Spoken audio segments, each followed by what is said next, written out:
Hi, my name is John, owner of Open Dot Tours, and I'd like to bring you along with my family on an airboat ride through the heart of the Florida Everglades. I'll share with you some of my wildlife photos from our trip and teach you a little bit about this beautiful and rich landscape. Our tour begins along Route 41, smack in the middle of the southern Florida peninsula. Our ride was provided by Down South Airboat Tours, a local operation owned by a family who has lived in the Everglades for generations. During our tour through all different types of terrain, our pilot was able to teach us many things about the environment using these headsets you'll see us wearing. If you look at the map being displayed, you'll see the large area we'll be exploring, which lies inside the Miccosukee Indian Reservation.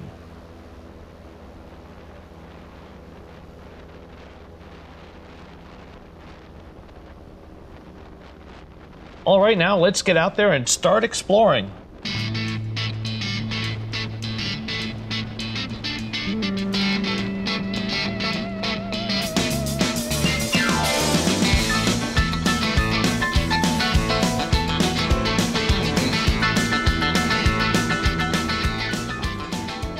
The Florida Everglades is a massive 4,300 square mile ecosystem that consists of a variety of different landscapes such as mangrove marshes, bald cypress swamps, and an endless swath of shallow water and sawgrass prairies.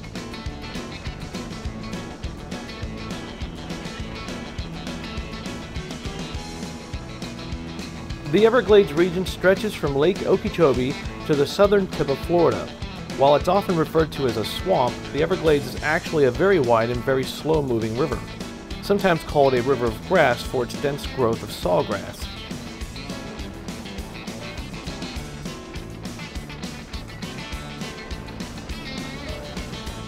This river is typically no deeper than a foot and up to 50 miles wide in some areas.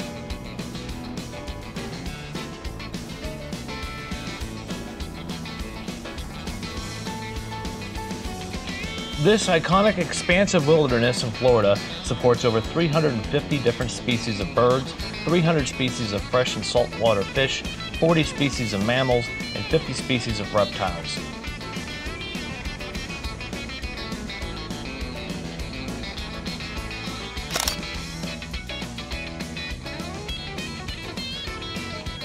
Included in those are 67 threatened or endangered species, such as the Florida panther, American crocodile, and the West Indian manatee.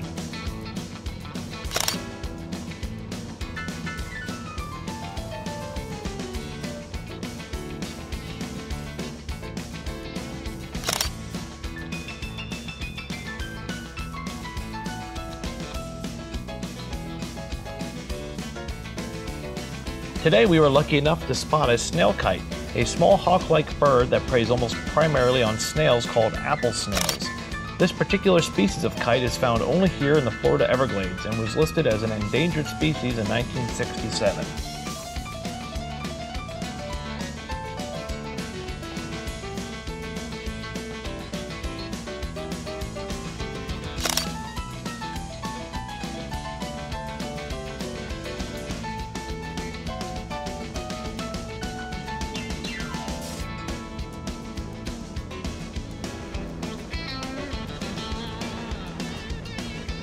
The most dominant form of life in the Everglades isn't what you might expect. It's what's known as periphyton. This life form is a mixture of algae, cyanobacteria, and microbes. This abundant life form acts as a natural filter, absorbing contaminants in the water and also provides a food source to other small forms of life.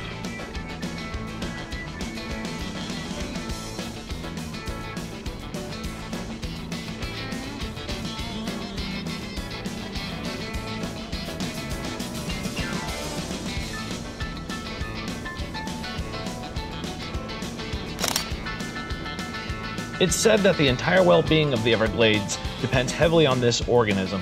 When you see how clear the water is here, it's easy to understand why. Since the late 1800s, approximately half of the original Everglades has been developed as agricultural or urban areas. It once spanned across an area 11,000 square miles large.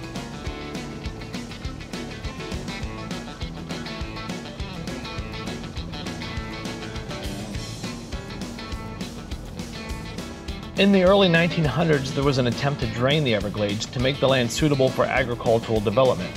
These developments led to the creation and growth of cities like Miami and Fort Lauderdale, but also spawned a rapid loss of the ecosystem that would not be slowed until the mid-century. In the 1940s, Congress initiated a program to manage flood control which would aid the growing cities of southern Florida. This would become the most effective water management system in the world, consisting of man-made canals, levees, and water control structures, which now channel 1.7 billion gallons of water a day from the Everglades into the ocean.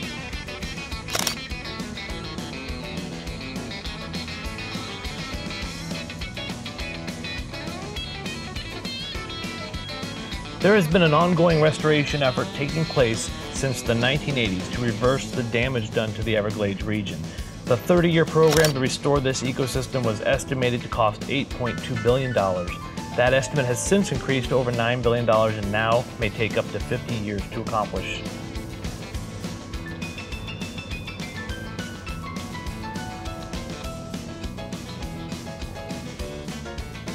Today, 7 million people rely on the Everglades for their water supply. Over 1 million people visit the areas of the Everglades each year, which provides millions of dollars in tourism support for local communities. Operation and protection of parks in the Everglades also creates thousands of jobs.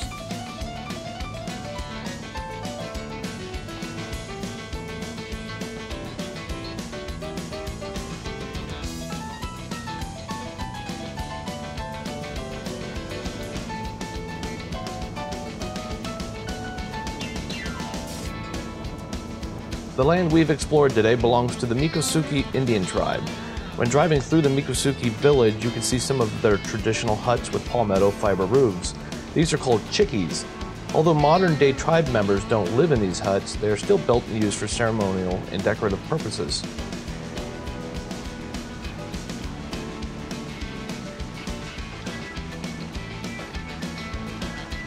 The Miccosukee Indians are sometimes confused with the more commonly known Seminole Indians. The Miccosukee are in fact their own separate tribe that predates Columbus. To this date, they maintain their own rich culture, including their own language, art, and food.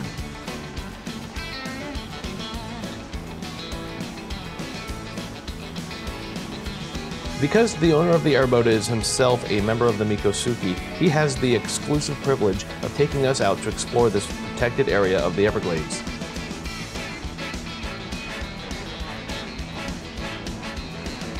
Just like other large national parks, such as the Grand Canyon and Yellowstone, the Everglades is one of our country's most important natural resources to protect. Not only is it important to the wildlife living here, but also for the millions of people that live around it.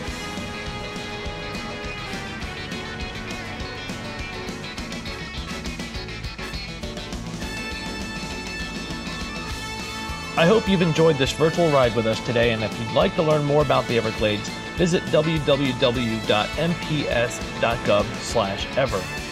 I'd like to thank Down South Airboat Tours for the ride. You can visit them online and book a tour at www.downsouthairbboattours.com.